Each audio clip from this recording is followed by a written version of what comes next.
Marvel ब्रह्मांड में वास्तव में एक ऐसा व्यक्ति है जिसने चुपचाप सैकड़ों वर्षों तक पृथ्वी की रक्षा की है। वह है सुप्रीम जादूगर प्राचीन वन। अगर उसे बजट के कारण जबरदस्ती नहीं मारा गया होता तो यकीन है कि अगर वह जीवित होता तो थानोस निश्चित रूप से पृथ्वी पर आक्रमण करने की हिम्मत नहीं करता। यह जो हमेशा कामारताज में छुपा रहता था गु वन जादूगर, क्योंकि उसकी जादू विद्या बहुत उन्नत थी, इसलिए दुनिया भर से कई लोग उसके शिष्य बनने के लिए उसके पास आते थे। हालांकि कई शिष्यों में एक कासी नामक विद्रोही शिष्य प्रकट हुआ जिसने सीखने के बाद 2 पृष्ठों की जादू चुरा ली जो अंधेरे के दानव डोरमामू को बुला सकती थी, और डोरमामू का वफादार अनुयायी बन गया। एक दिन कारमाटाज में एक और व्यक्ति आया जिसका नाम स्टीफन था। यह व्यक्ति मूल रूप से कुशल सर्जन था, लेकिन एक दुर्घटना में उसके हाथों की नसें फट गईं, जिससे उसे हमेशा के लिए डॉक्टर का पेशा छोड़ना पड़ा। हालांकि जब उसे पता चला कि इस दुनिया में एक जादूगर है तो उसके मन में फिर से अपने हाथों को ठीक करने का विचार आया।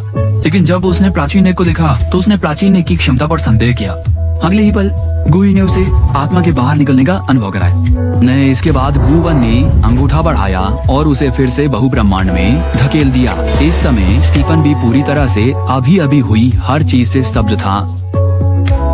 गुएक ने कहा कि अगर तुम सीखना चाहते हो तो तुम भी सीख सकते हो, लेकिन तुम्हें एक जादुई चक्कर बनाना आना चाहिए।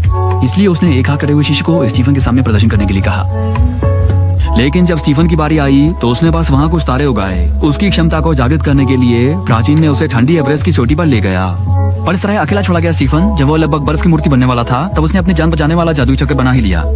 इसके बाद समझदार हुए स्टीफन ने आत्मा के बाहर निकलने के तरीके से दिन रात लगातार जादू सीखना शुरू कर दिया और उसने पुरानी वांग लेखक की उच्च स्तरीय जादू की किताबें भी सभी पढ़ ली।